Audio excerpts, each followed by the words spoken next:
Well, good evening, everyone, and welcome to the podcast. I'm really glad you're here. We have our special guest, Midge Rosebrook, with us tonight, who I'm sure is a very familiar face to you if you're a regular viewer of this podcast. And he has a big announcement for us. Take it away, Midge. Yes, Mike. As everybody knows, this is induction time for us. And the way the summer's been, we can't count on any weekend now to have a decent weekend without rain. And so I think, Mike? We might have had 2 weekends all summer, Saturday and Sunday. They were rain free, maybe Yeah. two, maybe three. And just to have 2 days So, in a row without rain was something. yeah. But go ahead. So with that, I decided to find out if we could rent one of the barns up to the fairgrounds. And Ed Sampson, who is right on board with our Hall of Fame, he was right on board with our Grand Prix, the 50th reunion, and he's a great friend of this organization, and he is also the president of the fairgrounds, of the Fairground Association. And he gladly is allowing us to use the commercial hall, what they call the mall. They also call it the mall, but it's the commercial hall. And if anybody's familiar with the Lancaster Fair, it's that big, huge building where you walk through one side and you have vendors on both sides. And then you go outside and go through the other door and you walk down with vendors on both sides on that side as well. And they split the middle with a great big border of lattice work. So that all I had to take that down Wednesday, and I swept the whole place and got it ready. Today, my wife Glinda and I went down and put those chairs in and put the banner up on the wall. Got the sound system somewhat hooked up. Mike said he's going to give us a hand on that, and we're pretty basically ready for this. So Saturday at 1 o'clock or thereafter at the fairgrounds, we're going to have the 7th Eastern Snowmobile Racing Hall of Fame. This year we're inducting 5 more pioneers of the golden era. And so then the after party is not going to be at the motel, unfortunately, this year. The cost is skyrocketing. Paul Crane, if anybody out there wants to know how good Paul Crane is at watching the dollars for this organization, this is it. Because he is paying for a caterer. It's not going to be at the motel. It's going to be at the museum. So after we do our induction at the fairgrounds, undercover, we're going to have everyone, all the inductees and their families, go down to the museum for the unveiling of their plaques on the wall. We're going to do that. We'll pull the pins and the cloth drops, and they can take photos and everything at that point there. And then we will have a small luncheon in the museum just for the inductees, like we always have done. Only just this year it's not going to be at the motel, unfortunately. But the motel is inviting the inductees and their families down to the motel after that's taken care of for drinks and camaraderie and fellowship and just hanging out and basically winding down from the day, Sure. And that is a great So, place for that. yes, it is. Yeah. And since the motel is good friends of ours, we're going to give them a shameless plug. The Lancaster Motel, they've always been very good to both Yeah. the Eastern Snowmobile Racing Hall of Fame as well as to this podcast. So we want to be sure and give them some love and give them a shout out. Anybody that ever raced at the Lancaster Grand Prix back in the day, 50 years ago, know that the Lancaster Motel was the place to be, to stay in Lancaster and to also go back and celebrate their winning or their losses, depending on what it is. But they have a beautiful bar there. They have and all the drinks available, and just a great place to simmer down, wind down, and just we'll have a visit and just you know It's just going to be quite a hectic day. It's going to be a very emotional day. So, It is, yeah. as it always is. It's a wonderful way to celebrate all of those wonderful racers of yesteryear. Yes. Um, and the nice thing about it too is just not only will these inductees who will be inducted this year be coming, but inductees from previous years. They come every year too because it's such a wonderful gathering. It's a kind of a reunion atmosphere. And Yes. that's one of the byproducts of this that maybe none of us had expected is that this would become kind of the place for this whole community to gather and spend time together. It's wonderful Exactly. Yeah. to be friends with all of these racers that we all looked up to back in the day, and Yeah. to be friends with them and spend time with them, hang out with them. In Yeah. fact, let me let Well, some of it's these like a big images. family back then, Mike. Yes, and These while we're guys talking raced about that, together. They raced together every weekend for 10 years, swap paint, and, you know, yeah, and these images on the screen are all legendary racers of yesteryear, yes, and they all gather at this event every year. yes, And those smiles on these faces are genuine smiles from the yeah, heart, yeah, because it is a wonderful time. yeah. It's like a family reunion. That's all I can think of. These guys hadn't seen a lot of them hadn't seen each other for 50 years. Yes, When they stopped racing, they went back to their day jobs and fell out of contact with a lot of the fellow racers that they saw every single weekend. So it was like, wow, how you doing, and how you been, and they've got pictures of grandkids now, and it's a great deal, and everybody's got a smile on their face the whole weekend. yes, ear to So ear, and yeah, it's wonderful that 50 plus years later that people are remembering this and still celebrating it and gathering, and there's a place to gather for this. absolutely, yes, yeah, yeah, And and we're going to continue it. We're going to kick that football down the road as far as we can, and get the correct people on the wall. And basically, because the racing pretty much stopped in New England, what, Mike, in the 80s, maybe yes, early early mid 80s, I think. 80s, it pretty Yeah, much stopped. So at some point, our Eastern racers, will have the wall pretty well completed. I'm guessing within the next 2 or 3 years, maybe. yes, And I may be and wrong at that, but I think it's going to start winding down. We may not be doing 5 every year. We may do like 2 every year. sure. But as I told Mike, we were talking off camera a few times. I will still, and Paul, I think, still wants to do these gatherings each year, whether we induct people or not, just to have everybody come back, enjoy the day, and and mingle, and have fellowship with the people that they used to race against, and the friendly competition, and now, like I say, it's like a family. Yeah, and you're Yeah, right. I think the fellowship is as big an attraction as the ceremony itself. yeah, Just looking yes, forward to seeing absolutely, certain ones, that we're going to see them in a few days. To me, is very exciting. There's a lot of friends I'm looking forward to seeing. The friends that absolutely, I've made through this Eastern Snowmobile Racing Hall of Fame yeah. ceremony every year.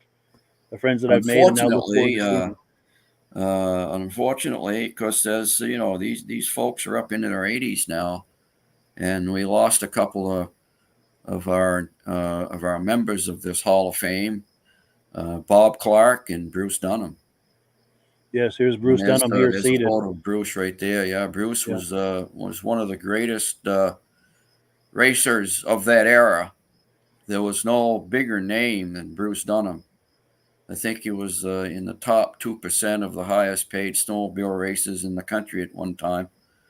Arctic Cat sent him a 4-cylinder King Cat Kawasaki, and he campaigned that in 1971. He left Timberlands. He was racing Skidoo, but Arctic Cat got him away from Skidoo and got him onto an Arctic Cat because of his talent.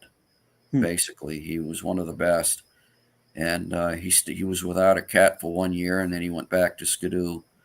Yeah, His heart was with Skidoo. Sure. But the great Bruce Dunham, yeah, he's won the Kilkenny Cup 3 different years in a row, which nobody else has done. We've got a couple that might have won it twice in a row or something like that, but Bruce Dunham has won it 3 different times. That's So he won impressive. it twice in a row once, and then once I think a year apart. But he was an amazing talent, and he was an amazing friend. We're Yes, going to miss him deeply. for sure. He and his wife Mary are some of the 2 of the nicest people that you would ever want to meet. Yes, I would have to agree, and I'm glad I had a chance to visit with him last year at the ceremony. That actually that day he was sitting right there when I visited with him last year. Yes. Yeah, Yeah. this picture must have taken either just before or after I had a visit with him. Yeah. Everybody loved Bruce. I've never heard a bad word said about Bruce Dunham by any of his competitors. Hmm. Yeah. He's just a wonderful, wonderful man. Yes, Yeah. for sure. And Bob Clark, I don't know if you have a photo of Bob, but I don't, sadly. Bob was he was a charter member of the Lancaster Snowdrifters, which is the oldest snowmobile club in America. And he and Paul Crane and a bunch of those young fellows back in 1962 put on the very first snowmobile race in New England, probably, I don't know if North America, but at least in New England in 1962. And then they did it again in 63. And then, of course, they called it the Grand Prix by 64. And Bob was always heavily involved in that. And Bob was a dear friend of Glinda's and I and his wife Muriel. And I can't say enough good Bob. He did more by accident for this Hall of Fame that we put on the 50th reunion than anybody else would do in a week. Sure. He was heavily involved in that, and I don't think it would have happened without Bob's help. Really, his expertise in that was just phenomenal. So, and he started as a mechanic. He was a mechanic on Mack trucks at Roberts Motors here in town, and one of their salesmen from Harrington King one day, they sold Polaris. It was a Polaris distributor in Massachusetts, and they'd been watching Bob, and they sent a salesman up one day, and Bob was on a creeper under a Mack truck, and guy says, Bob Clark? He says, yeah, who wants me? And he says, my name is Ken Russell. I'm a salesman from Harrington King. We think you might make a good salesman for us. Bob slid the creeper out from under the Mack truck, and he looked up and he says, what? He says, I'm no salesman, I'm a mechanic. Well, guess what? Bob Clark never looked back. Bob Clark became a salesman for Harrington King, a salesman for Nelson and Small, and when he retired, he was the head sales representative from Maine, New Hampshire, Vermont, and all of upstate New York for Polaris Industries. Wow. Yeah. And he slid out from under there and said, I'm a mechanic, not a salesperson. Yeah. He got rid of the grease And put on embraced the the tie. sales. Put on a tie. Yeah. Unfortunately for me, I still had the blue uniform for the next 50 years. But Sure. yeah. That's a great story. Yeah. No, Bob was a good guy. But Yeah. So and then Deb Kais, of course, from New York. We didn't know Deb very well, but she's a Kilkenny Cup winner, and we lost Deb Kais last winter. So this last spring. So yeah, Sure. three of them already. Yeah. Big loss for sure. And in case people are just joining us, what we're talking about right now is the upcoming induction ceremony for the Eastern Snowmobile Racing Hall of Fame coming up this Saturday, September 9th at 1 p.m. It was going to be at Cranes Snowmobile Museum, but due to the impending rain, we're going to have it at the Lancaster Fairgrounds in the commercial hall, I think you said. Yes. And, yes. So that's why we called you here today to announce that. I'll have a sign out front. The gate will be open, and I'll have a sign out front, and there'll be a couple other little signs to look for as you travel down the road, and it'll point you right to where you need to go. Perfect. So then there'll be plenty of parking. Sure. So Now, in a few minutes, we're going to play an interview that you and I did a few years ago, talking about the kind of the backstory, the origins of the Eastern Snowmobile Racing Hall of Fame. But before we do that, I want to give a shout out to your friend and mine, Elaine LaRiviere. All of these images we've been looking at are images that she's taken, and we've got a little montage of those images set to music that I'm going to play here, and you're going to see a lot of smiling faces in this montage. These images are all from last year's induction ceremony, just to whet your appetite. If you decide to join us, you could be among those smiling faces this year. So let me cue up that video, and we'll take a look. These are images from last year set to music.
So I'm going to turn the music down in case you want to make comments, Midge, while we're looking at these images, because we've got 2 or 3 minutes to go of this image montage. Any comments that come to mind as we're viewing this? Great memories. Yeah, great memories of meeting Jim Soul, and there's Lois Lund. Hopefully, Lois will be back this year. And JR is not going to be able to make it, but he's not. Oh no. No, he's having a granddaughter who's in the service. She's being promoted, I think, and so they're going to have a ceremony. Wow. So he has to be there. I told him, that the grandkids come first. So sure, that's JR Tozier right there on the left. Yeah, he likes to come every year because he's a member of the Hall of Fame, of course. Yes. Yeah. There's Marilyn Crane right there. Yeah. Chip Elwood and Elaine. Yeah, Elaine. Yeah. These are all legendary racers from yesteryear. Oh, very much so. Yeah. Yep.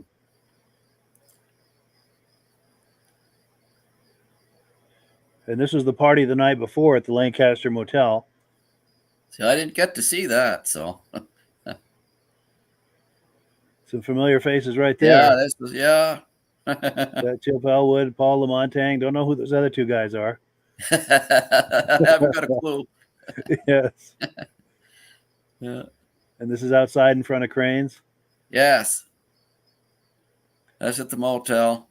Yeah. Tell me they aren't having a good time at that motel, Mike. Oh, for sure. Those smiles are ear to ear. Yeah. And that's the Those nice girls. thing. I hope you decide to come and join us because you could be smiling ear to ear with us. Because it really is a good time hanging out with these legendary Absolutely. racers. Jim Sull right there in the big cowboy hat. Yes. And I think those were family members of his. Pennsylvania. Yes. Yeah. The Flying Farmer. Yes. Yeah, just such a good time. Yeah. Great memories. Yes. Yeah.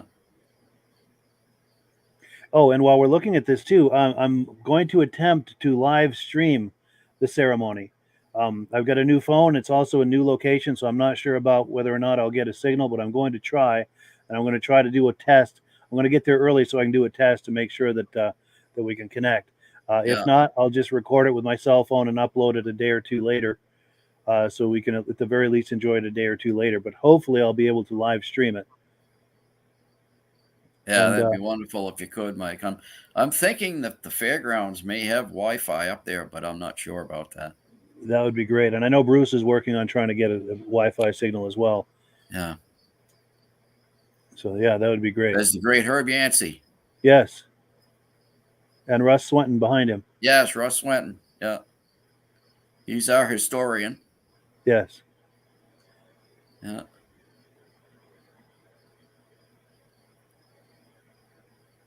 There's Paul. Yes. Paul and somebody else. Yes. Don't know who that guy is. There's one of the great team managers in Eastern history, if not all of racing history, right there in the center of the screen with his lovely wife, Kathy. The label. Yeah. Yes. Do we know if they're coming this year? I'm not sure. I'm not sure about that. I'd like to see him again.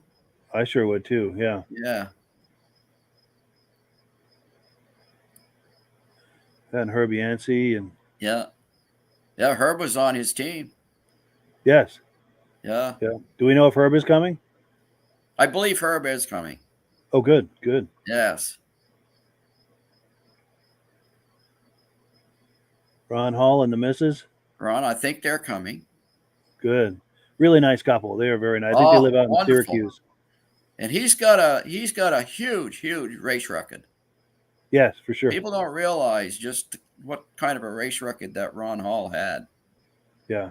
Yeah, very, very, very much so. One of the very best. He was the only two-time winner of the Adirondack Cup. Wow. Yeah.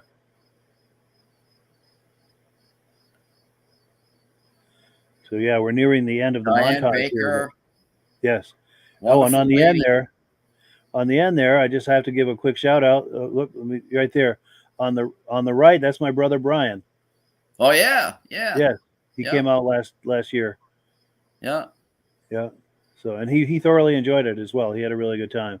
Yeah. Did he used to ride, Mike? Or yeah, he used to ride. Neither of us ever raced, but we used to ride a lot. We as kids in the 70s, we had snowmobiles and did a lot of trail riding with friends. Right. And went to a few drag races and so forth. It's just small informal things in town, but we have wonderful memories of that. Yeah. But yeah, the smiles on those faces were for real. And we hope that you will come and join us and be part of the Smile Brigade. It's all free, too. Let's not forget it's all this. Free. There's no charge for you guys to come and watch the legend of the sport be inducted into the Eastern Snowmobile Racing Hall of Fame. Absolutely. It's a free deal. Just bring a chair. Yes, bring a folding chair, and there's going to be plenty of room in that mall. Come and sit and enjoy the day, and mingle with these people. And that's what it's all about. Yes, and they're very approachable. They're not going to be around forever. True, and they're very approachable. Just walk up to them, ask them for a photograph, ask them questions. It's a great, and there's you'll be also hearing a lot of stories and tall tales from yesteryear as well. Yeah, And there's some they amazing. get bigger every year. Yes, Yeah, it's like the fish yeah, that gets that's so bigger every cool. year. Yeah, it's like a fish story. Yeah. Yes, there's some amazing stories going around. But I was really starstruck by these big names that I'd read in magazines back when I was a kid, and and now to get to meet them in the flesh and shake their hand, and they're like regular people. Yes. I did. I checked a couple of times, and their feet are actually touching the floor, like mine. You Yes. know, they actually there's no air in between, so they're not walking on water. Yes. They're ordinary, regular people, and they're just wonderful. They sure are, and there's going to be dozens of them there. And there's time for everyone to hang out and visit with them, and have an image taken with them. It really is. It's an incredible experience, and I know I keep saying this, but it's true. I think the camaraderie of spending time with them, to me, is just as much of an attraction as the ceremony. And the Oh, it ceremony is. is certainly wonderful. It's wonderful to Yeah. see them being celebrated and recognized. That's a wonderful thing. But to be able to spend time with them, and also the inductees that have been inducted in the past, that they care enough about this to come see the next inductions, Yes. because it was such a good time. Yes. And they look forward to that sense of community, as do we. And it's a wonderful experience. And back in the day when you were watching these people race, uh, back then they were untouchable as far as being able to walk up and talk to them, because they were in the pits on the infield. Most spectators weren't allowed on the infield. You bought a special pit pass, I guess, or something like that, but it was a lot more money. So you stayed. You could watch, and they had helmets on. It was hard to see their faces, and occasionally one might walk by you, but they're busy working on their sleds. They've got their mind set to win the race. They don't want to stop and do any small talk. They're all business. For sure. And so now here's your chance to actually meet these heroes that you used to see burn up the tracks back 50 years ago. Yes. Yeah. And I'm going to pop that banner one more time. What we're talking about here is this coming Saturday, 2 days from now, September the 9th, 1 p.m. Eastern time. Normally it's at Cranes Snowmobile Museum, but because we're expecting rain, we're going to have it at the commercial hall at the Lancaster Fairgrounds. And I've got images of that. Everything's all set up and waiting for everyone to arrive. That's where the inductees are going to sit, and their families. And do bring folding chairs, because that empty space you see will be filled with chairs that you're bringing. There's absolutely plenty of room. Yes. Plenty of room. And here's another thing. The toilet is just to the, as you look facing this photo right now, the toilet is to the right, just outside a little ways, and there's the toilet. So both Nice. men and women separate. So if we have to answer nature's call, it's just a few steps away. Right. Wonderful. So, yeah.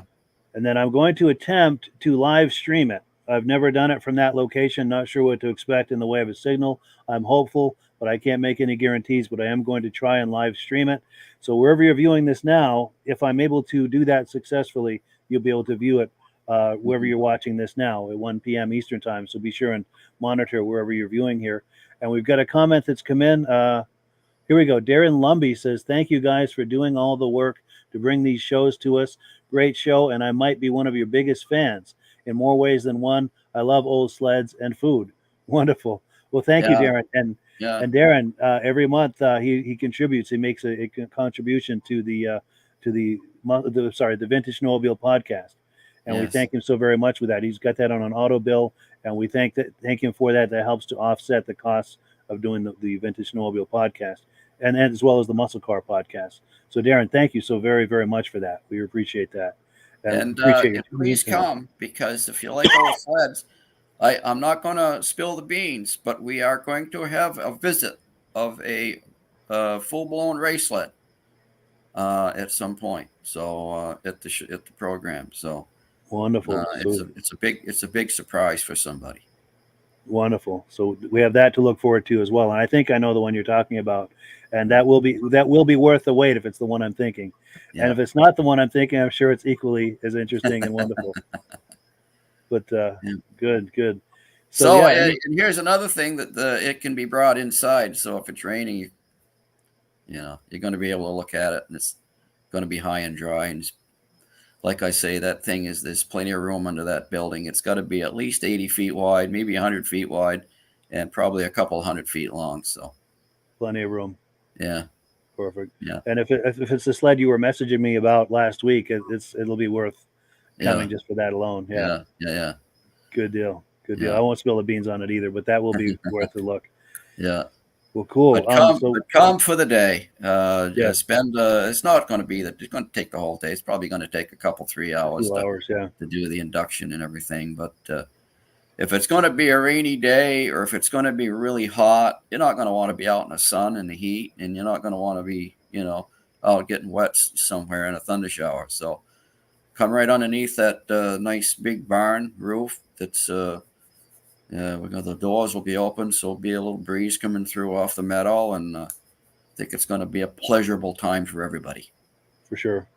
Yeah, plenty of room to mix and mingle, especially if it's raining. It'll all be under Yeah, a big roof, plenty of space, yeah. and yeah, And we've got some T-shirts for sale at the apparel table. My wife is going to be there, and that's basically where we get a lot of our income is from T-shirt sales. yes, and So DVD sales and too. I I'm know bringing that some they're going to DVDs. be, yeah. The price. The thing is, I'm was so displeased with how much everything has gone up. But good gosh, we bought a medium sized pizza, 2 salads, and 2 drinks at Pizza Hut here a while ago, and it was $50 with a tip.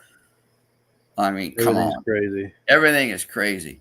But Yeah, if you buy a T-shirt or a long sleeve, we're going to have the Hall of Fame emblem on the back, Cranes Snowmobile Museum on the breast, and anytime you wear that shirt, it shows that you are a supporter of the Eastern Snowmobile Racing Hall of Fame. That's what that yes, shows every time you wear that shirt. So you're a proud supporter. yeah, Yeah, and that is very much I appreciated. think the T-shirt's now like $25. And the thing wears like iron. I can tell you that you cannot wear these things out. Nice. They Nice. last and last and last. They're very well made. So, yeah. Nice. And I'm bringing some And the DVDs. I've got DVDs. DVDs of each of the induction ceremonies. This is going to be induction ceremony number 7. So I've got DVDs from all 6 ceremonies. So if you're wanting to buy Yeah. one, they're $10 each. Yeah. Also, we're going to be recording this, and I do the cell phone live stream, but Greg also does a more professional version that I take that and edit that into a version that we'll be making a DVD of for the 7th ceremony. We'll be taking pre-orders for that. Now, those Right. I hope to have ready by Halloween, but there'll be pre-orders that we're going to mail to you because it takes a little while to turn that around, to edit that, and Yeah. put that on discs and everything. But that will be an option. There will be a sign-up sheet for that, and then of course there's a project that you and I did last summer, the time Time capsule capsule. DVD. That will be available for sale as well. Did you want to do a quick mention on that so people know what that is? That time capsule is absolute. If anybody's really interested in early snowmobile racing, this time capsule is something that you'd really have, because it's at the 1971 Grand Prix. And by the way, the Lancaster Grand Prix in 1971 was voted as the best race track event in all of Eastern USSA racing that year. They were voted the best racetrack so you're going to see the Grand Prix at its height in this night, and you're going to see a bunch of 4-cylinder King Cats that Mike was drooling over, and he even stopped action so that you could just Right. Google at them. And Absolutely. like I told Mike on the DVD, these things they're only 3 months old. Yes, They were they're brand new sleds. shining. Yes. All of them, Polaris's, Skidoos, all the Yamahas, they're all brand new sleds out there racing. And you're going to see a lot of people that passed away now. And so it's a 71 Grand Prix. And then later you can see excerpts of the 1973 Malone, the World Series race at Malone on this DVD. Yep. But that time capsule is really something to have, I think. Yes, we had a blast making it, and what it Yes. was is Midge's cousin Andy Buteau had some 8mm footage from both of those races that Midge was just talking about, Yeah. and he gave them to Midge, and they were digitized. And Midge and I had been talking about, well, what can we do with this to make this into a presentation that people might enjoy? So what we came up with is we rolled the footage, and Midge and I were talking much like we are now, and we would pause the footage anytime there was someone of note or any kind of a situation. We'd talk it up, whoever the person was, the situation was. We'd talk that up, anything we knew about them or the situation. And for instance, Bruce Dunham's King Cat accident, we were able to freeze frame that, slow that down, look at it 2 or 3 times, and watch frame by frame as that unfolds. We actually saw when he hit whatever he hit, the post or whatever he hit on turn 4, he went way high, struck something really hard, and the snow flew 20 feet in the air, and he came straight down across the track. 2 seconds later, the thing was in for end, and it was just sitting there in a big pile of steam, and it broke his right front ski leg off. So, that's on there. That's and a he very stood up famous and walked away, and he nearly was hit by another sled. Nearly was hit by a skidoo. He was a very lucky man that day. Yeah. That's you can tell how dangerous that sport was. Yes, that sport was getting very dangerous. Yes. Now this DVD goes on for over 2 hours like that, where we're just looking at this 8mm footage and we're pausing it to talk about notable racers, notable organizers, anyone that we knew who they were associated with the racing. We would talk them up and whatever backstory we had to offer, and we just went on for like that for over 2 hours. Bob, we had a blast making it. Calvin Reynolds is on there. Bob Eastman is on there. So a lot of big names. Yeah, and Midge and I had a blast making it, and we think you'll have just as good a time viewing it. Oh, I know they would. Yeah. Yes, and that DVD will be available for sale at the ceremony on Saturday. There'll be a table with all of the DVDs out, and those are the DVDs that will be available for sale to you. And any DVDs that you purchase, every one of those DVDs go to the Hall of Fame. Yes, the museum. Exactly. Yeah, and the podcast. We divide it 3 ways. It's a fundraiser for all 3 entities: the Hall of Fame, the museum, and the podcast. Yes. And it's a wonderful fundraiser for all of us. Yes, really. Yeah. And Mike worked hard on this. You did a lot of editing, and he actually slowed it up. I don't know how you did that, but because everybody, if you're familiar with 8mm, it's almost like watching a silent movie, Keystone Cop type thing. They're actually fat. The 8mm is a little faster than normal speed anyway. So it was really hard to see the sleds. But Mike will slow this thing up so that you can actually count the number on the side of the sled as they go by. Yes. You did a phenomenal job on that, Mike. And that's something to have, really. It is. We had so much fun making that. Yeah. Yeah, and I think the viewers will have just as much fun viewing it. Oh yeah, and nobody's called you that have. I think we've sold like 10 of those or something on through the mail. Yeah, and I think everybody's been satisfied with it. Yes, I've had a lot of positive feedback on that. Yeah. And I think I have 12 or 15 copies that I'm bringing Saturday, and once they're gone, they're gone. Yeah, that's right. But, so if you're curious about that, hit that table as quick as you can. For the DVD. Yeah. There's so much to show up for. There's that stuff, and then the people that are being inducted, and there's a lot of Hall of Fame members that are going to be there that have already been inducted, that'll be in the crowd, and they'll all have nameplates, little name tags, and the ones that have name tags are the big deal. They're the people that you're going to want to meet. So yes, bring a camera, get some Kodak moments with these legendary racers. Yes. Yeah, and they'll do that for you. You can stand and have a photo taken with them. If you got something for them to sign, if you buy a T-shirt, you want them to sign a T-shirt, they'll gladly do that. There's some Sharpies kicking around there, and it's a good time. Good day. Well, cool. So I think we're finished. I think what I'll do now is I've got that interview that you and I did a few years ago where you talk about the origins of the Eastern Snowmobile Hall of Fame and how that all came to be. There's that interview, and then after that interview is a tour of Cranes Snowmobile Museum. So any quick final thoughts before we roll that footage? Or just come, rain or shine. Yes. We have plenty of room. It doesn't matter if it rains, as you're going to be undercover, and it's going to be a great day. For sure. Yeah, and thank you in advance for joining us, whether you're able to join us in person or watch the live stream. Thank you so very much for And thank taking. you, Mike, for doing all you're doing for us too. Oh, my We pleasure, and can't thank do it you for. without Mike Lapierre. Thank you so much, You just can't. Yeah, and thank you for being the founder of all of this. This is your brainchild. You know, a guy can holler, around for everybody. You can think about stuff like that, but it's the people behind the scenes. I just thought of it. I'm the one that just thought of it, but there's so many people that make this work. Yeah, it's taken on a life of its own. Cog. Yeah.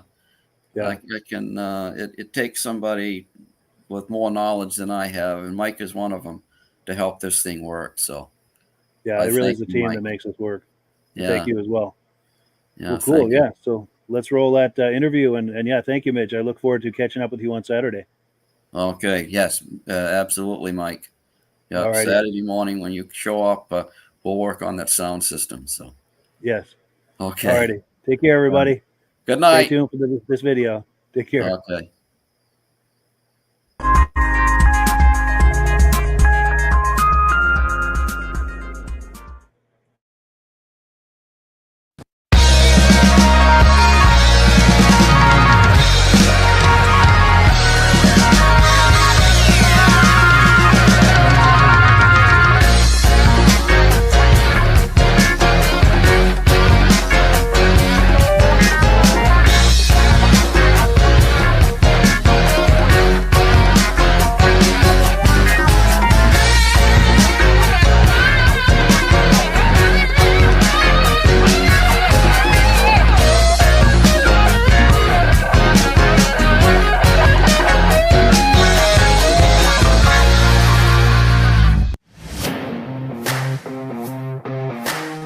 Click the link in the description for your free Amsoil catalog.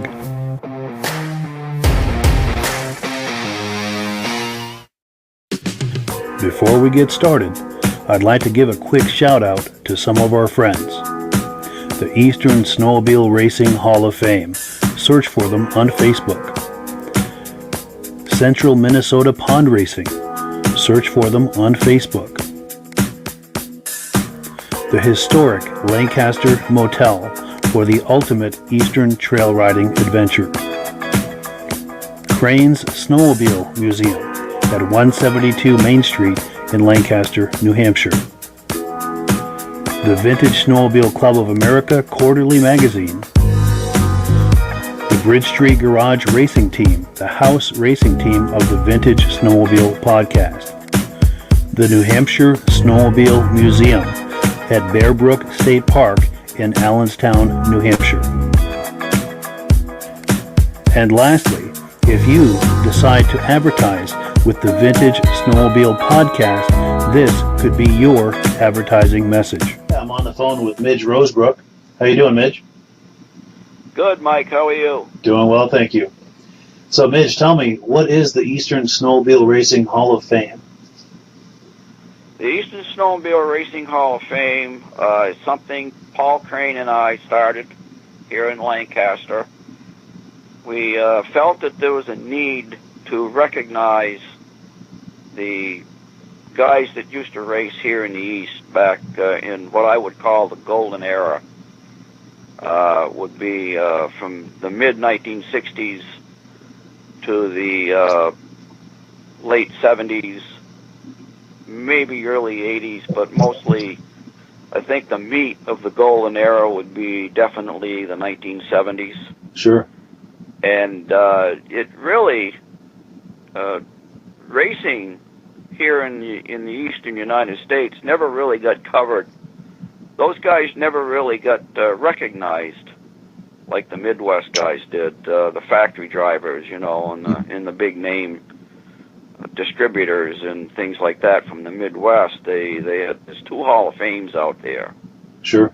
And they recognize their guys, and it's sad that the Eastern guys never got recognized. And how this started was, and I can take you back to when we did the 50th reunion of Lancaster Grand Prix in 2014. Uh-huh. The Grand Prix started in 1964 as a side event for the Winter Carnival when Lancaster was celebrating their 200th anniversary.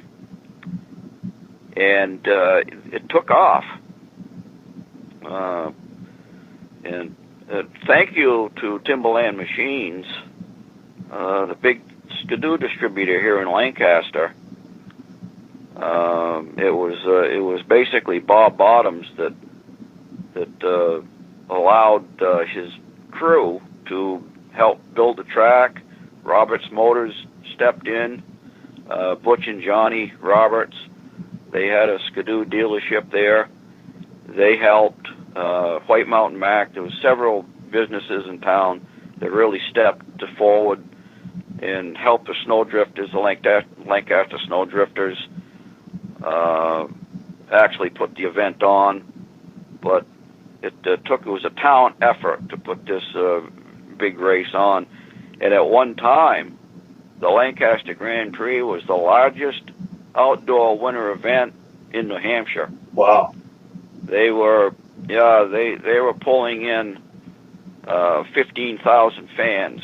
15,000. Wow, that's a big crowd. They counted 15,000 fans for a couple of years there in the early to mid 70s at the Lancaster Fairgrounds. Wow, that is impressive. It was a half-mile oval track, horse track. Horse track, yeah.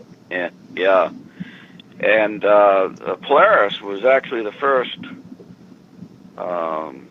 factory team to come here in 1966. Mm-hmm.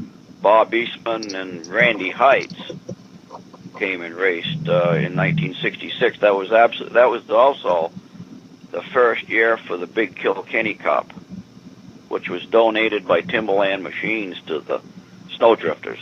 Oh, no kidding, yeah. Yeah, and our own Bill Buckland here from town and Bobby Fortin both got their names on that big cup. They were the first two to have their names engraved on the cup in '66. Nice. So yeah, and the factory teams came here during the '70s. There would be 10 or 12 fully equipped tractor trailers, 45, 50-foot boxes of the major, distributors and factory teams of the day back then. Mm-hmm. Arctic Cat came, Snowjet, Yamaha, Polaris, Skidoo, Mercury, just about every big manufacturer you could think of came here to race at Lancaster. Nice. It was quite something. And then the whole thing ended in New England around 1980. Around 80, okay. Or thereabouts. Mm-hmm. The guys that were putting it on, they were getting tired of not getting enough volunteers to help. The insurance started getting more expensive because people were getting hurt. A couple people got killed, and so the insurance started to increase. It got costly. Sure. Even though the Grand Prix moved down onto the meadows, it got away from the telephone poles and the hazards of what occurred at the fairgrounds. It was one of the most safest tracks running back then. And everybody touted how great the track was. They iced it down. In 1976, Gilles Villeneuve came here with that IFS Scarole. Oh, yeah. And cleaned house. Nice. Yeah, this was the first. He made his debut here with that IFS Scarole at the Lancaster Grand Prix. Oh, no kidding. I didn't know that. Yeah. Nice. He made his national debut. And in the stands watching that day was Bob Eastman from Polaris. He was the team captain, if you will, Bob Sure. Eastman. Yeah. And his teammate Wes Pesic was there watching. And this was in 1976. And they were so impressed with that that Bob went back to the factory. They raced at Bangor that next weekend. They went back to the factory. And he called up a guy by the name of Gordon Rudolph, who had been himself dabbling with IFS sleds on his own. And he says to Gordon, he said he hired him to come help them set up a new Polaris racer for the next season. It turned out to be that RXL. Oh, yes, with that suspension, that front suspension. And of course we know that that cleaned house. Sure. And but in 1977, also, it was the last year of the Grand Prix. Oh, no kidding. Yeah, 77 was the last year of the Grand Prix. And they raced in Bangor, for a few years after that, and Scarborough. But basically, by 1980, 81, 82, racing dried up here in New England, and that was about it. And everybody went back to their day jobs, and it was a strange thing. I can't think of anything, Mike, in these long, cold New England winters that was ever so as exciting and ever made as big an impact as did snowmobile racing back at its height. I agree. Yeah, I agree. There's nothing since has been as exciting or as big or made as big an impact financially for these small towns. And there's nothing else that'll bring people. There's nothing else that'll bring people, thousands and thousands of people, outside in the middle of winter to be spectators. Something. Nothing else is going to bring that kind of a crowd. No, and to bring a dozen factory teams from the Midwest. Yeah. To send a team of 5 or 6 drivers, fully equipped tractor-trailer trucks. I remember Bob Clark was in the Hall of Fame. Bob Clark was a multi-Grand Prix chairman during that era. And he said one time, he thought it was 1970 or 71, they held up the races because Team Arctic hadn't showed up yet. So they got on the CB, and they located the Team Arctic truck. They said, "Where the heck are you?" Yeah. And the driver says, "I'm stuck." And they said, Stuck where?" He said, "I'm stuck here at the intersection." He said, "On your main street." He said, "The traffic going to the track won't let me in." He said, "The traffic is backed up as far as I can see down Lancaster's Main Street, and nobody's letting me in."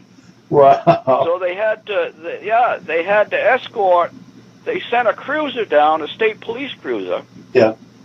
And he escorted Team Arctic's big truck up the left-hand side of the road from that triangle on the end of Main Street there that splits Route 2 and Route 3. Yes. And he escorted him up to the fairgrounds on the left-hand side of the road because the traffic was so heavy going in. That's amazing. That's a great story. It was something. Yeah. Now, while we're talking about this, I wonder if you could tell me, too, that Lancaster was obviously a massive location and experience for racing, but there were...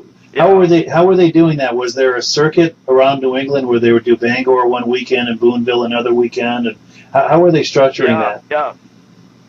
Yeah, that's what they did. Of course, when they came out with the USSA, and they sanctioned, the events, Lancaster was one of the big boys, and we started our date was pretty much set in stone by the time USSA came out because we'd been racing here since 1962.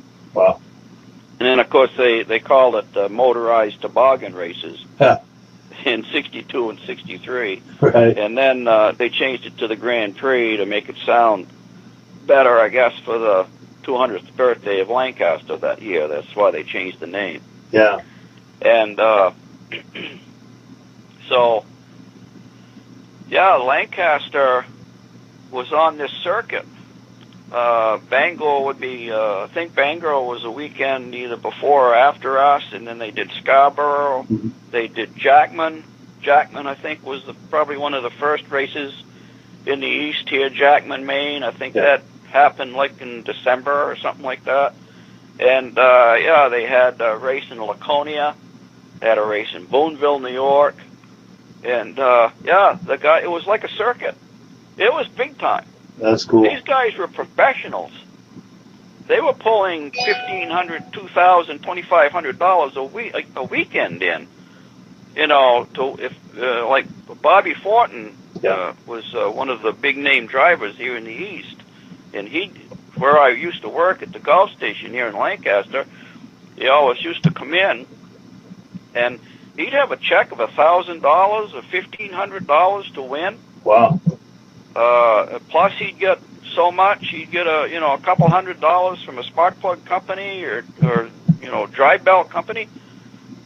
Yeah, these guys were professionals.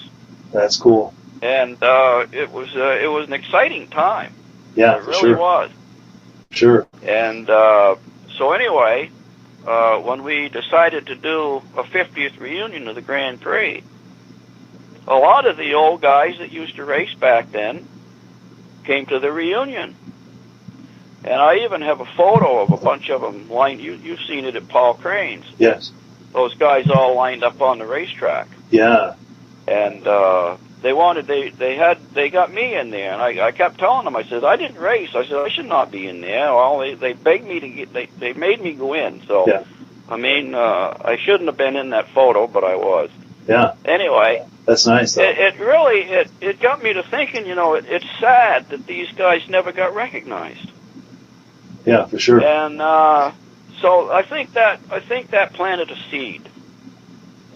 Now, can you... And, go ahead, I'm sorry. And I think it did. And then in 2016, we had the national show here. Yeah. And it packed the fairgrounds, with a bunch of whole beautiful vintage sleds. It just was an unbelievable show. Yeah, it was. I was there. That was an incredible show. Wasn't it great? It was a great show.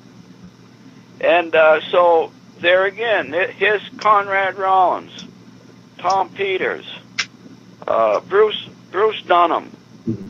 Bob Martin, all came back. And they were getting into it again. So anyway, I said to Paul, I said, I tell you who it was. It was a gentleman from, I think it was the Hall of Fame from St. Germain, Wisconsin, was there selling a raffle sled. He was selling tickets for a raffle sled mm-hmm. for that Hall of Fame.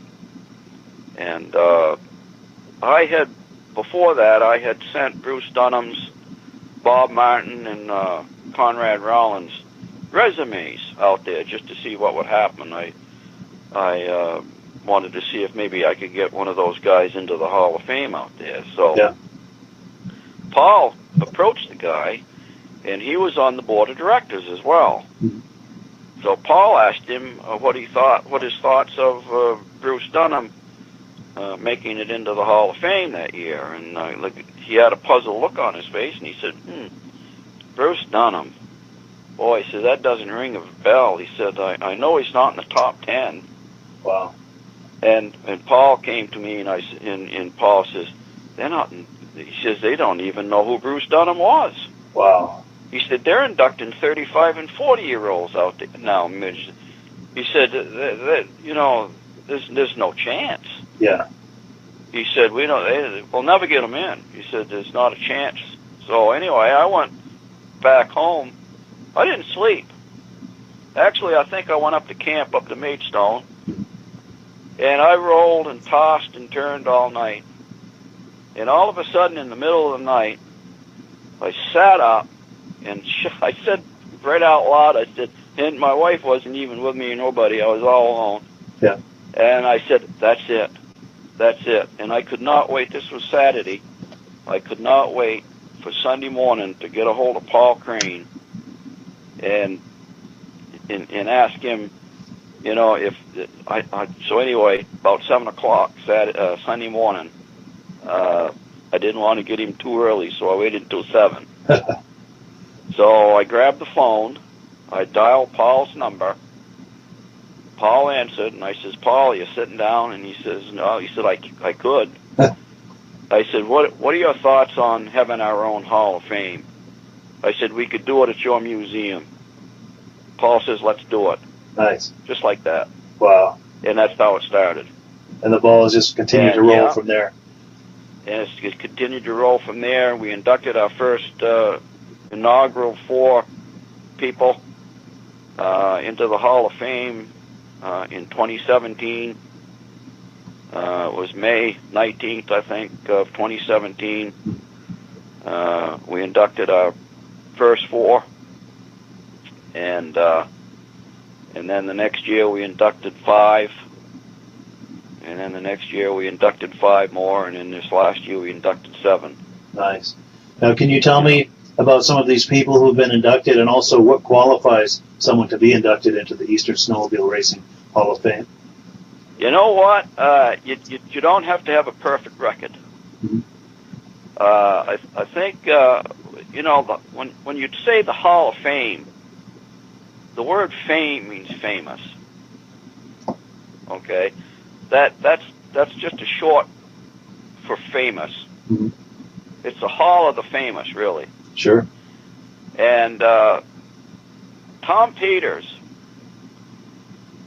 For an example, we just inducted Tom Peters this year. He's from northern Maine, way up near the border of Canada. Mm-hmm. But Tom Peters was a hero to those guys up there. And he never raced in any place but Maine. Never went outside of the Maine borders. Yeah. And to those people in those small little towns in northern Maine, there was no bigger name than Tom Peters. Wow. And he was actually inducted into the Maine Motorsports Hall of Fame. The only snowmobile racer to be inducted into the Motorsports Hall of Fame. That's an honor. Yeah. Yeah, it is. That's a high honor. But I think they did that because he only raced in Maine. Yeah. So, did he have as big a record as Bruce Dunham? No. Did he have as big a record as Cal Reynolds or Bob Fortin? Right. No. But to those people in northern Maine, Tom Peters was the biggest name in sports right there. Yeah. You know what I'm saying? Yeah. And that's the reason why Tom Peters is in the Hall of Fame. Nice. And I can pick out a few other people that may not have had perfect records, but they were big names here in the East. Mm-hmm. So we try to give, not everybody can make it into the Hall of Fame. I realize that. Everybody should realize that. Sure. But if you did something special, if your name was one of the big names in the East, even though you might not have had a huge record, mm-hmm. you got a good shot. Yeah, good shot of being recognized. And yeah. Nice. Yeah, we've got Bruce Dunham in there. Bob Martin is in there. Conrad Rollins. Those are the first guys that we inducted. Mm-hmm. Calvin Reynolds from Maine is in there. There's quite a few Mainers. We've got, of course, Tom Peters. I just mentioned Tom. Sure. Paul Lamontagne. Paul Lamontagne. Yeah. Paul was he was big. Yeah. Paul was a rough racer, and then later he raced Chaparral, and then he raced Mercury. The name Paul Lamontagne was huge here in New England. Yeah. We've got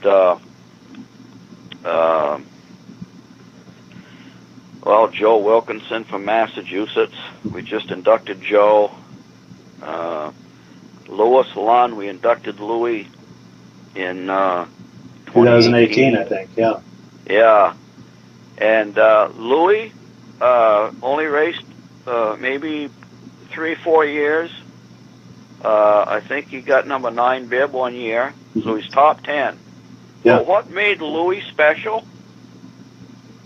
he may not have had as big a record, maybe as Bob Fortin, but what made Louis special was he was the first person to drive an IFS sled. Oh, no kidding. Yeah. Yeah, because he was racing for Harrington King in Randolph, Mass. in 1972. They were the Chaparral distributor. They flew Louis out to Colorado. Chaparral had a secret race sled that they were working on out there. Yeah. And guess who he was working with? Huh. Bobby Unser. Oh, no kidding. Bobby Unser designed the first IFS suspension on a snowmobile, and Louis was the test driver for Bobby Unser. No kidding. So Yeah, that's no Louis small. won. He was the very first person to drive an IFS sled. And what sled today doesn't have an IFS suspension? Yeah, that's standard today. Yeah. So that in itself That's huge. is a reason why Louis Lund needs to be in the Hall of Fame. Yeah. Yeah. You know, and so that's how we pick and choose the folks that need to be there. Yeah. You know? Very nice. Now, what, or I should say, when and where is the next induction ceremony going to be? The next induction ceremony is going to be September 11th, which in itself is, not a very nice date to maybe have it, but it's the weekend after the fair, Okay. and I'll probably say something, about September 11th. And, Yeah, to kind of honor that a solemn moment. A little something there, right? But it seems to be the best date for us because we're inducting a person from New York who is heavily into stock car racing, and his grandson races stock cars, and he's on the pit crew. Yeah. And so that happens to be the only open weekend for them. Gotcha. So in order to have him be able to attend the induction, that's the weekend we had to pick. Sure. And this is going to be at Cranes Museum in Lancaster? Yes, this will be at Cranes Museum, and we'll do another outside ceremony. That seemed to work really good. That was very nice. Hopefully it doesn't rain. Yeah. If it does, we'll try to do it Sunday probably. Yeah. As a rain day. But hopefully, usually by that time in the fall, we have really, really nice weather. Yeah. And I'd like to add, too, that if anyone is planning to attend this from out of town, there's no other place to stay. Lancaster Motel. The Lancaster Motel, absolutely. There are good friends over there. Absolutely. They've stepped to the plate. They are so all over this thing. The Lancaster Motel grew up with snowmobile racing. I believe that was built in 1956. Mm-hmm. It was built by Norman McLaughlin. Yeah.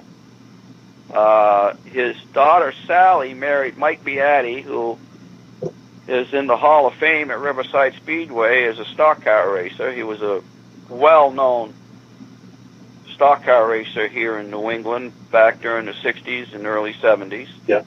And Mike Beatty was a multi-Grand Prix chairman. So there's a big history of the Lancaster Grand Prix tied to the snowmobile circuit racing. Yeah. And didn't they used to have the award ceremony at the Lancaster Motel? That's where they had the award ceremonies during the original Grand Prix. Yeah, and I think a lot of the racers stayed there. Yeah. Yeah, I mean, can you just imagine, Mike, bellying up to the bar with Bob Eastman or Larry Coltham? That would be amazing. Or one of the Trapp brothers, they were all here. That's where they stayed. That would be amazing. This place is huge. Yeah. Not in size, but in history. Yeah, the history is rich. Yeah, very rich with the Lancaster Motel. So I think we probably will have to make that our official site. I agree. For the Hall of Fame, the Lancaster Motel is the official place to stay. Yeah, for sure. There's no other. And and they fixed the rooms all up. The people that just purchased the motel have done a tremendous job on the place. They've gone through every room. They put in all new Wi-Fi, new TVs, refurbished every room. New flooring, everything. They brought it back up to snuff, and it's going to be it's a great asset. Yeah, to and the it's just town and to this Hall of Fame. and it's just walking distance from the ceremony. Yeah, it's only a block away. Yeah, from Cranes Museum and the ceremony. Yeah. Yeah. Now let me ask you this: each year that I attend this induction ceremony, the crowd gets bigger and bigger. So this is something that's growing, and the future is looking bright. What are you thinking are plans for the future for the Eastern Snowmobile Racing Hall of Fame? What are you thinking about the future of this? Well, we're going to try to continue adding more of the original racing pioneers that raced, back in the day. Yeah.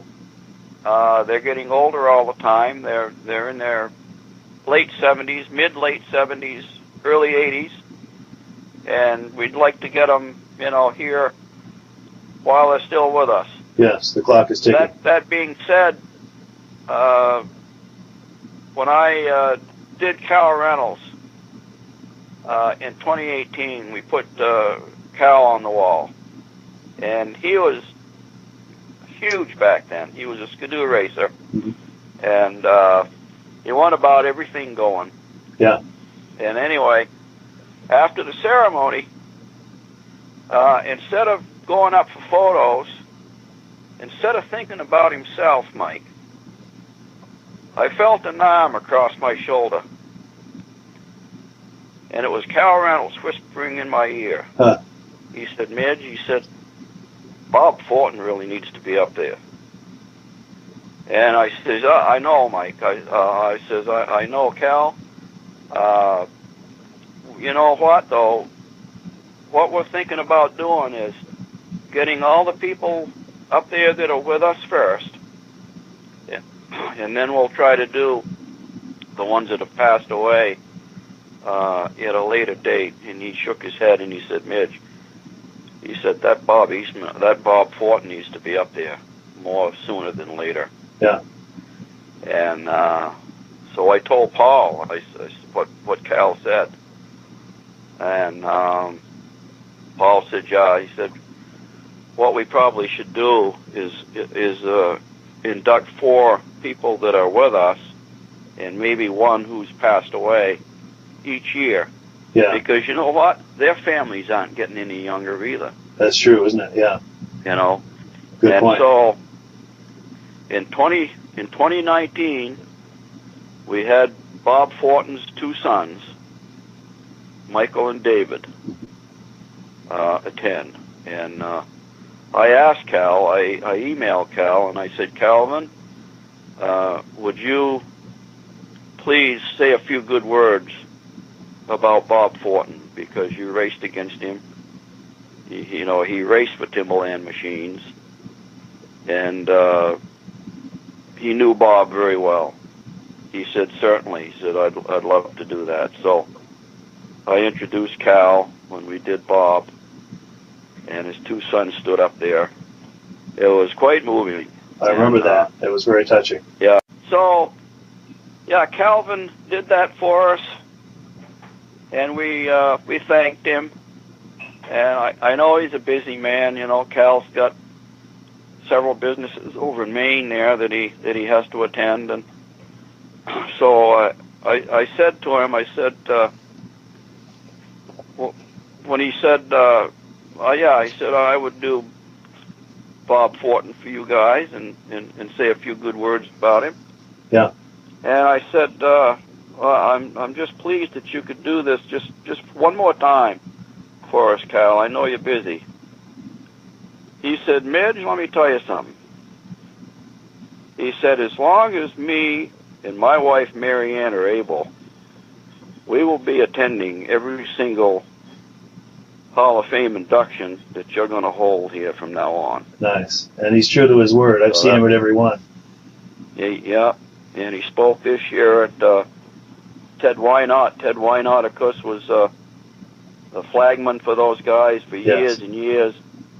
He was also a Yamaha representative, and Cal sold Yamaha over there in Maine. So, you know, Ted was over there a lot, and he was a good friend of Cal's. And so Cal spoke a few nice words about Teddy this year. That was nice, too. So, yeah. Yeah, very nice. So any final words, Midge, before we close this interview? Do you have any final thoughts you'd like to add about the Hall of Fame? Well, I just want to tell you folks how much we appreciate Mike Lapierre here that's interviewing me. Mike has gone overboard for us, and I just have to put that in. I appreciate that. We really appreciate everything you do, Mike. Well, you're very welcome. As far as this Hall of Fame, we hope to continue this down the road, and we hope to get as many of our original pioneer racers who were big names back then on the wall at Paul Cranes Museum, and that's basically where we're at. And these inductions are free. Anybody can attend.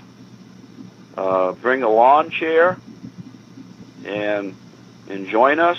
If you are my age, I'm going to be 70 in March. If anybody out there remembers those events the way I did, and stood out in the cold for 3 hours or 4 hours watching those guys race, if you can remember the exciting time that was, then this is for you. Yeah, because reliving the golden age. You get to cheer these guys on. You get to shake their hand. You get to talk to them, and you get to see these guys be recognized. That you know, it was just an event that will never come back again. We'll never ever see anything that exciting again. And if you want to relive those moments just one more time, please join us. And the next event is September 11th, 2021, at Paul Cranes Snowmobile Museum in Lancaster. Yeah. And I'd like to add to that, to what you just said. Right now is the golden age of celebrating the golden age of snowmobiling. Exactly. It truly is. And I'd like to invite everyone who's within driving distance to come on by and enjoy it with us. It grows, it gets bigger every year. It's a wonderful thing. Yeah, stay at the Lancaster Motel. Yeah. Yeah, and come by to the after party at the Lancaster Motel as well. It's a wonderful time. They have an after party at the motel. I mean, you know, back years ago during the Grand Prix, I told these guys, I said, you race handlebar to handlebar all day long and stand elbow to elbow at the bars all night. That's true. It was. They used to pull the engines off because, you know, these guys. These guys are crazy. They used to pull the engines off their sleds and take them inside the motel room and rebuild them for the next day's race. Nice. And that's one of the remarkable things too about racing is they can be so ruthlessly competitive out on the track, but after the race is over, they party together and they have a good time and they laugh about it. Yeah. It's incredibly ironic, but it's a wonderful thing about racing is that the relationships are more important than anything. It's a wonderful thing. Know, they made lifelong friends, Mike. Yeah. You know, these guys when you their eyes light up the minute they see an old competitor. Yeah. You know, that they haven't seen for 40 years, you know. Yeah. And to watch them reminisce, it's a truly special thing. They're in heaven when they're doing it. They love it. But go ahead, I'm sorry. It's more like a family reunion. It is. Yeah. And to hear all those old stories, and because they can recall like a specific moment on some turn in the track during a race where things were happening and kind of relive that, and it's incredible. Yeah, yeah. or laugh because, you know, about an incident that some guy pushed them off the track Yeah. when they were in the lead, you know, and you know, they'd say, "Oh, you pushed me off the track, you pushed me over the bank," or something like that, and then they laugh about it. They Yeah. probably weren't laughing at the time, but No. yeah. Yeah. You know, this is only gonna be a small window here too. It's true. The clock is Because ticking these for all guys of us. are, like I just said, they're 75, 80 years old, 85 years old, and they're not going to be around forever. Yeah. Yeah, the clock is ticking on all of We this. got a small window here to enjoy these guys. Yeah. To really do something with this. And to appreciate these guys. Yeah. And women. Yes. Yeah, there were some truly remarkable women in this racing as well. Oh, yeah. Yep. Judy Rinaldi. Yes. 10 World Series. That's incredible. She won 10 World Series. Yeah, that's amazing. No man has ever done that before. So, you know, she's. I mean, there's nobody close. No. Unbelievable. And the nice thing about her too is to think about someone so accomplished, but to visit with her, she's just the easiest person to talk to and the most relatable, personable person. Very down to earth, just a classy lady. It's and I could say the same of the rest of them as well. You know, for all of their accomplishments, they're very down to earth. Yeah, those are the nicest people. It's true. Yeah, They're no really egos, just very approachable. Yeah, it's wonderful. Yeah, they all are. It's true. Yeah, no, Paul Lamontagne. I mean, who wouldn't want to party with Paul Lamontagne? Yes. He is the best guy to hang out with. Lucky guy. Yeah, he's a lot of fun to visit with. He's a lot of fun. He really is. Yeah. Yeah. Yeah. Well, good. Well, I appreciate your time with us, Midge, and yeah, we'll close it out. But I really appreciate your time, and we'll have more interviews on this topic, I'm sure. Oh, absolutely. Yeah. Alrighty. I've got more tales to tell. Well, good. We'll look forward to it. Okay. All right. Thanks for this, Today Mike. on VintageSnowmobileLovers.com, we're in Lancaster, New Hampshire at Cranes Snowmobile Museum. And our good friends Midge Rosebrook and Paul Crane are just about to give us a tour of the museum. How you doing, guys? Good. Before we get started, Paul is the first person in the U.S. ever to ride a snowmobile. Do I understand that correctly? A skidoo. A skidoo, okay. Skidoo only. I wasn't the first to ride a snow machine. I'm the first one to ride a skidoo. Nice. American, and first American to ride a skidoo. Nice. In Canada and here. Excellent. Not many people can lay claim to that. I don't believe so. That's amazing. Awesome.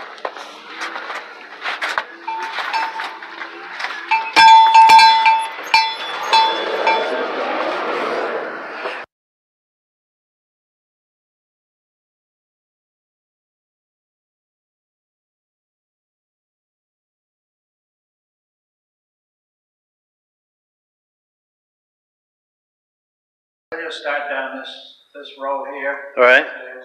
Everybody can understand what just by looking at them, what they are. So we'll go down this row here first, and we'll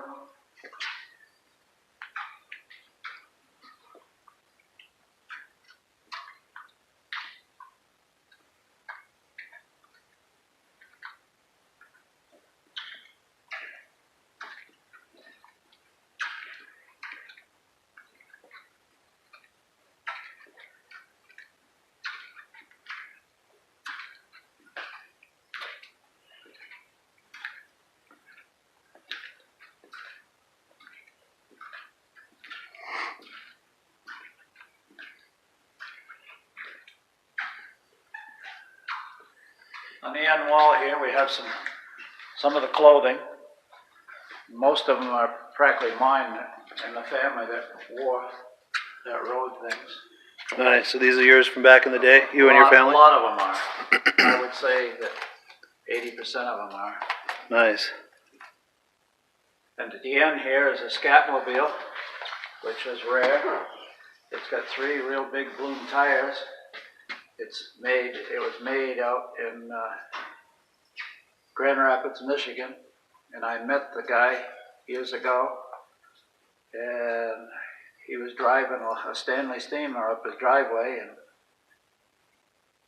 I told him I just picked one of those up and I'm going to start a museum someday. And he said, I'm going to give you something, young man, something that nobody has. My first sign that was put on the factory. And it's a plywood sign. It's a little rough, but I was going to cut the bottom part off or it's rotten, but I just figured it would lose the value of it. Yeah, for sure. Yeah.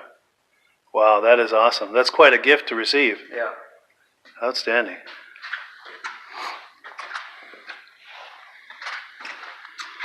Cool. Then I got patches on the back wall.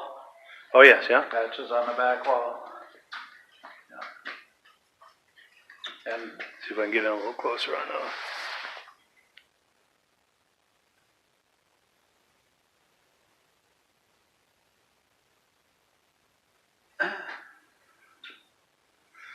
And up on the rack over here, we got some of the small snow machines.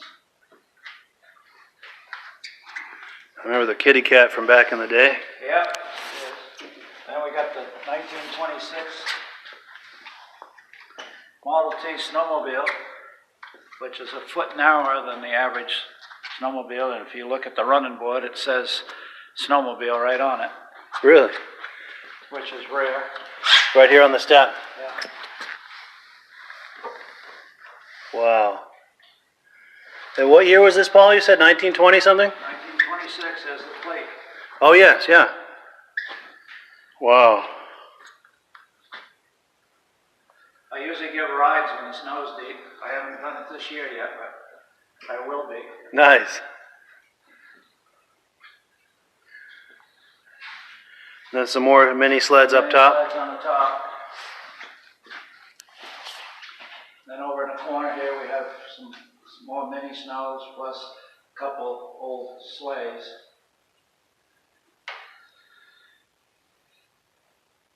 Nice. And then these are some of the early mass-produced ski-doos? This is a 61 skidoo with the wooden skis. This is a 61 skidoo with the replaceable steel skis because the wooden ones we'd go out in the field and we'd break them. Huh. Wow. Now that first sled that you rode, was it similar to this one, or Just like that. just like this one? Yeah. Wow. But it was a 1960. 1960. Okay. Yeah. I have one, but I haven't got it over here yet. Okay. A 1960.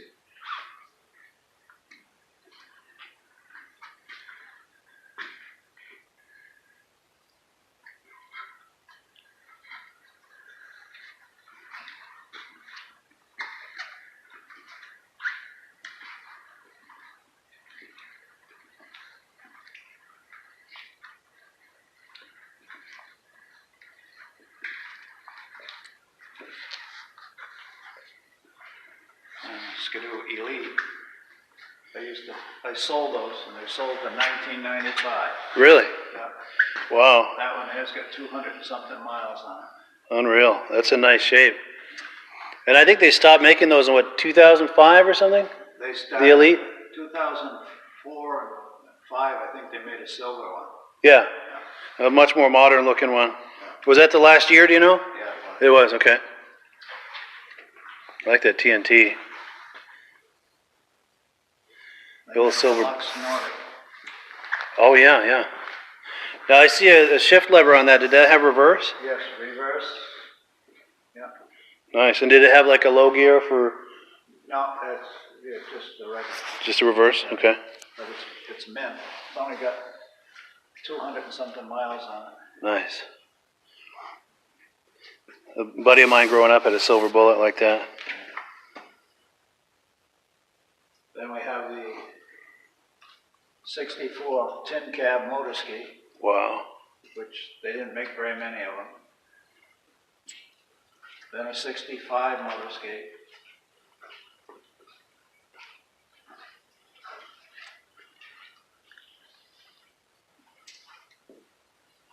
Then the racing motor ski, which is a 634 Herc. Yeah.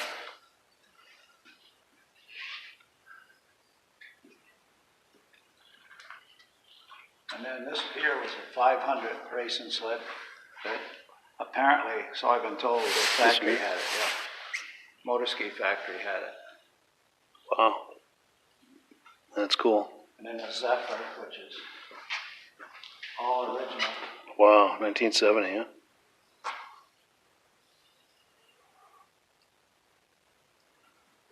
I remember these Nuvics back in the day. Yeah.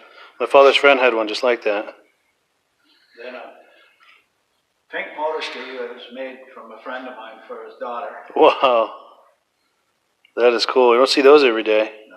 It's got some ski spreaders on there too. Yeah. Keep it stable. His daughter wanted it pink. Nice. And this here is a rare 340 motor ski bullet.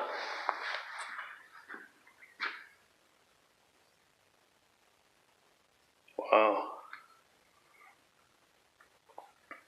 And the 340 Sonic, Supersonic Pro sled.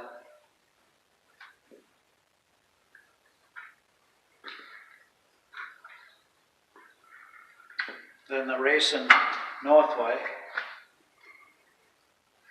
They only made 21 of them. 21, wow. Sleds, yeah.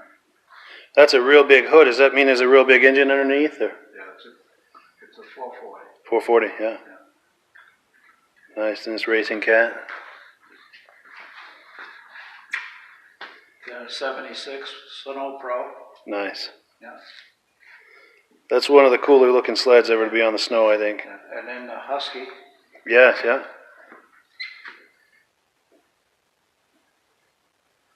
Of course, the RV, Ski-Doo RV that they raced in 75. Nice, those were awesome.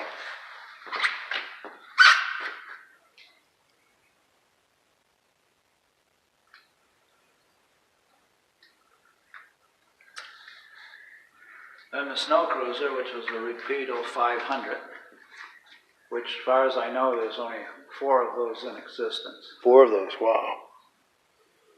That's amazing. There's one in New Brunswick, I understand. I've seen that one. And I understand there's one up in Peterborough where they came from. And I don't know if the one's still in New Jersey or not, but there was one down there. Nice.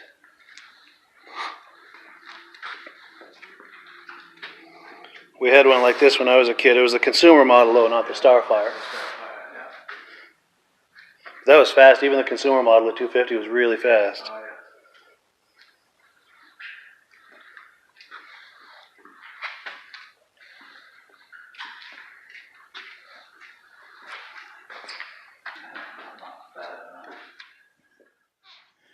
Hello, everyone. This is Rob and Mike. How you doing today, Rob? I'm doing good. Mike, yourself? Very well. Thank you so much for coming on. I appreciate it. Now, today, we're going to be talking about AMSOIL. And in a few moments, we're going to show you how you can get the deepest discounts, free shipping, and free gifts when you order your AMSOIL products through us. But first, I'm going to ask Rob to give you a quick description of what AMSOIL is and why you should consider using AMSOIL products in your motorized vehicles. Thanks, Mike. AMSOIL is 100% synthetic oil. Everybody uses AMSOIL for a different reason. Some people like the benefits that AMSOIL is warranted for 25,000 miles or 1 year. The reason we can do that is because AMSOIL doesn't oxidize. It doesn't form the usual carbons, gums, sludges like petroleum oils do. That's why we can keep it in the engines longer. Petroleum oils never do wear out. They oxidize themselves. That's why they have to be changed at 3,000 kilometers.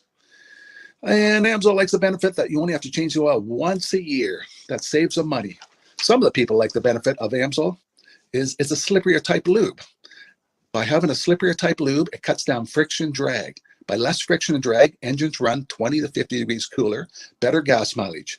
Now, AMSOIL says 25% more protection than the industry requires is in the AMSOIL bottles. My average customer gets about 10% increase in gas mileage. That's a big savings. Yeah.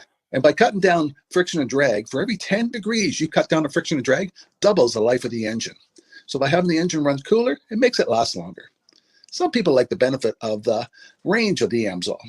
AMSOIL's flash point is 425 degrees, and it pours at 50 below zero. Wow. If you ever tried petroleum oil when it's 10 below, it turns to honey. And in the summertime, petroleum oil thins out, and once it thins out, that's when it starts breaking down. So AMSOIL is an all-season oil, can give you better gas mileage, longer engine life, less maintenance. It ends up being cheaper over a year's time running AMSOIL than it is petroleum oils. That's amazing. That's amazing. And AMSOIL is available for pretty much any motorized vehicle, anything from lawn equipment, cars, trucks, boats, ATVs, motorcycles, snowmobiles. Yep. And a lot of people phone me up and say, well, what's the benefit of our gear loop?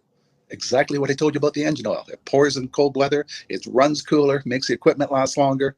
And they say, well, what's the benefit of the small engine? Same thing. Makes the engine run cooler, last longer, better performance. So it saves on all the applications that AMSOIL has available. Wonderful, wonderful.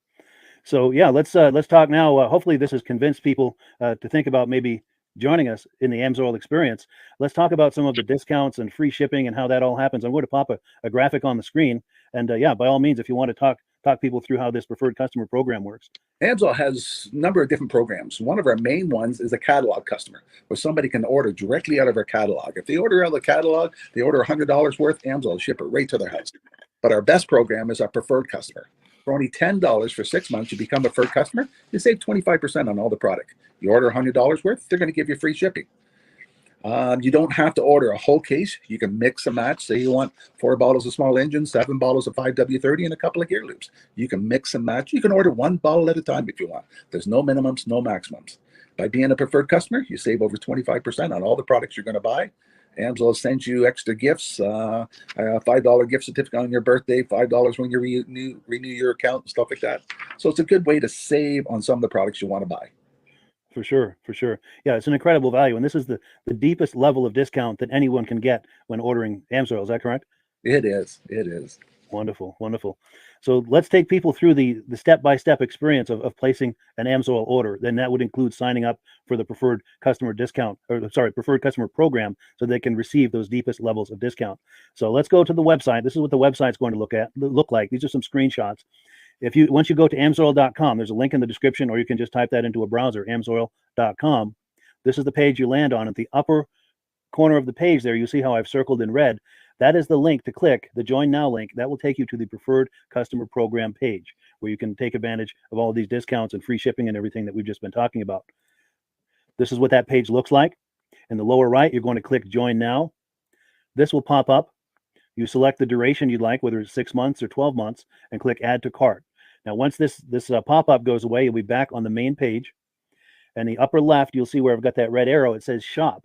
Now you can start shopping for products, and on your very first order, you're going to get these discounts and the free shipping as long as it's over $100. You'll get all of these benefits right away. So once you click Shop, it's going to take you to the product page. There's different types of oils, lubricants, so on and so forth. For the benefit of this exercise we're doing now, I'm just going to click motor oil. It shows different types of motor oil. Let's click gasoline. Now this takes us to an item. It's their synthetic motor oil. And you can see the item there, and there's choices for different viscosities. But take a look at the price. Let's take a closer look. Let's zoom in. But if you've joined the preferred customer program first, you're going to automatically get the deepest levels of discount. That's what we're looking at here. You're saving $3.80 on that quart of oil. Instead of paying $16.29, you're now paying $12.49 for that quart of oil. That is the deepest level of discount you can possibly get. And then you just add the quantity that you'd like. You select any other items that you're thinking about, add them to the cart. And once you click Add to Cart for the final time, you're going to see this come up at the top of the screen. It's going to show your items and your the total that you're at so far. Pardon me. And then you just click View Cart in the upper right, and that'll take you to your cart. Take a close look here at the upper right. That blue box shows that you're getting free shipping. You're eligible for free shipping on this order because it's over $100. That little yellow box shows that you've got the preferred customer membership on your order that gives you the deepest levels of discounts for the next 6 to 12 months. And then below that, you've got the items that have been selected. For the exercise here, I selected 9 quarts of the signature series, but that brings us up over $100 for the free shipping. We're saving $34.20. And if you're ready to finish, you click Checkout Now, and that takes you to this screen here. If you haven't signed up with an AMSOIL account at this point, just click in the lower right to create an account, create a new account. It's going to ask you for some basic information, name and those types of things. Now let's take a closer look. You'll see this gray shaded box. This is a very important box. This is going to ask you if someone has referred you to AMSOIL. And if so, please enter my name. My name is Mike Lapierre. It's spelled right there on the screen for the correct spelling. And also the referral number, 304-555-94. That's how you make sure that Rob and I get credit for this. Now, in the interest of full disclosure, I have signed up for AMSOIL under Rob. So when you order using this referral number, Rob and I both benefit. So if you enjoy these podcasts that we're doing, this is a wonderful way to support the podcast, because when you order using this referral number, Rob and I both benefit, and the commissions I make go directly toward offsetting the cost of doing these podcasts. So I thank you in advance for that, for using my referral number. I very much appreciate it. And once you've done that, you just go into the next screen to enter your payment information, and you're done. Now, once you've placed your order that's over $100, and that order includes your AMSOIL Preferred Customer Program, you are now eligible to get a free DVD from myself. Now, this is going to be either a muscle car DVD or a vintage snowmobile DVD. Use the email address on the screen, wkspodcasts@gmail.com. Send me an email. Let me know which DVD you would like me to send you, the muscle car or the vintage snowmobile DVD, and I'll get that right out to you. As you're typing in that email, in the subject line, be sure and type in capital letters "free DVD requests," so it stands out as I'm checking my email, and we'll get that right out to you. So I guess the last thing, Rob, that we wanted to talk about is if someone is considering AMSOIL as a business opportunity. Yes. If anybody has a retail or a commercial account and they would like to buy directly from AMSOIL, just send Mike a line. He'll show you how to set up, and you can buy directly from AMSOIL. But if you are interested in starting your own part-time business, a part-time business that can grow into a full-time income, Mike and I will show you the AMSOIL marketing plan. AMSOIL has a large selection of products that cover almost every application. So it doesn't matter if you're into snowmobile, boating, or ATVing, or hot rods, we have an oil for every application. It's a fun type business that's I really enjoy doing. Where else can I go and have fun and make money doing it? And Mike and I are here to help you all the way along. If you need any help on how to promote or to find new accounts, we're here to help you. For sure. So when you sign up under that number, this 304-555-94, you're getting Rob and I as a team. Now, Rob has been doing AMSOIL for 40 years. Can you believe that? 40 years. So he knows every aspect of this business, and he knows all of the ins and outs of the products. So he'll be able to help you with any kind of product questions or any kind of questions to show you the different business models that you can do with AMSOIL. And then the other thing that you get when you sign up under me is I've got a strong background in social media. So if you need some coaching on how to generate AMSOIL leads using Facebook and YouTube, I'm happy to coach you with that when you sign up under Rob and I. You get both of us as a team to help you, to coach you, to support you, whatever you need to get you off and running with this business and having fun with it. Like Rob said, it's an enormous amount of fun. If you're like Rob and I and you enjoy going to any kind of boat shows, car shows, motorcycle shows, snowmobile shows, anything with a motor, you like going to those shows, those events, those races, this is a great way to turn that into a income opportunity for you. Yes. And just by wearing my AMSOIL hat at one of these events, people come up and ask me about AMSOIL. Wonderful. People don't know where to buy it, and I'm there to help them, show them where they can buy the products. Perfect. Well, cool. Well, this is great. Any final thoughts, Rob, before we wrap it up? AMSOIL's a fun business. AMSOIL's been around since 1968. It was the first synthetic oil to be AI approved. Wow. Yeah. That's amazing. And that's very early in the game too, isn't it? Yes. For sure. Well, good. Well, thank you so much, everyone, for viewing. Hopefully, we've gotten you excited as we are about the AMSOIL products. We'd love it if you could join us either as someone who uses the AMSOIL products or to join the AMSOIL team as a business opportunity. And we thank you so much for viewing. Have a great day. You have a good day.